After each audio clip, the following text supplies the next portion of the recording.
Vivez le Tarot Festival comme si vous y étiez.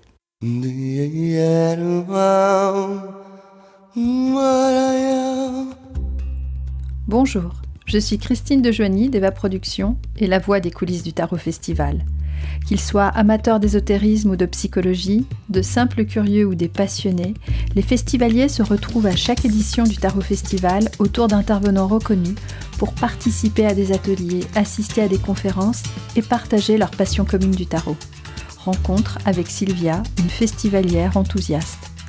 Bonjour Sylvia. Bonjour.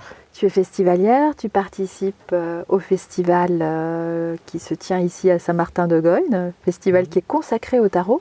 Qu'est-ce qui t'a donné envie de venir ici ? Alors, en réalité, je reviens, car j'étais là l'année dernière.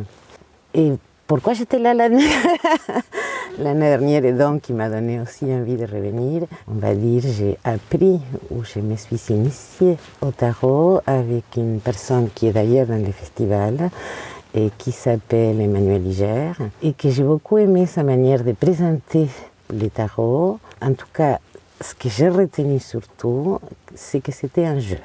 Donc, comme je ne travaille plus depuis un an, j'ai le temps et je suis venue carrément m'amuser, jouer. Je suis venue jouer. Jouer. Parce que l'année dernière, je me suis beaucoup amusée.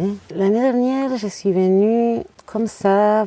Je me disais, sur qui je vais tomber? Emmanuel, je la connais, mais les autres, est-ce qu'ils vont être trop à côté, trop mystiques, trop... Ça, j'aime pas trop, ça me fatigue très vite, c'est pas mon truc quoi. Et c'était vraiment des gens, moi j'étais psychiatre et psychanalyste, et j'ai trouvé que c'était des gens qui avaient une éthique de travail très similaire à la mienne, parce que moi je viens pour m'amuser, mais il y a des gens qui viennent avec des vraies questions, des questions sérieuses, et qui à la limite ça va les soigner.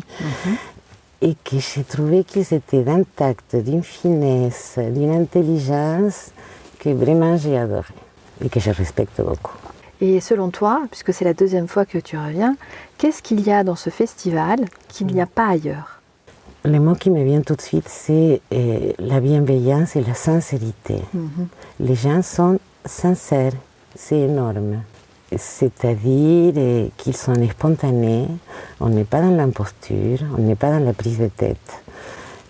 Et qu'il y a une espèce de générosité dans cette spontanéité et une énorme sincérité, ce qui fait que ça ne blesse jamais. On peut dire des choses, je ne sais pas si dire graves, mais qui pourraient atteindre quelqu'un. Et que comme c'est dit avec beaucoup de bienveillance et beaucoup de sincérité, c'est déjà, gagné d'avance, quoi. Alors si on revient plus particulièrement sur le tarot et le jeu dont tu parlais tout à l'heure, quelle est la carte qui est revenue le plus souvent pour toi en 2020 ? La carte qui est sortie, et pour moi très souvent, c'est la carte du jugement. Intéressant. Ouais. Et puis, donc, restons dans les cartes et on va terminer avec cette question. Si le Tarot Festival était une carte du tarot, ce serait quelle carte selon toi ? C'est dingue parce que là, elle défile toute devant moi et j'ai l'impression qu'il n'y a pas qu'une carte, qu'il y a toutes les cartes. Et ça me vient comme ça, un peu comme... tu vois, dans une espèce de panthéon polythéiste où toutes les divinités comptent, toutes les cartes comptent. Et je ne pourrais pas dire une carte. J'ai l'impression qu'il y en a toutes. Qu'elles sont toutes là. Et voilà, qu'elles sont toutes là. Et que c'est ça qui fait la richesse. D'accord, du Tarot Festival. Du Tarot Festival. Merci beaucoup Sylvia. Non, merci à toi, ça m'a obligée à penser tout ça. Merci.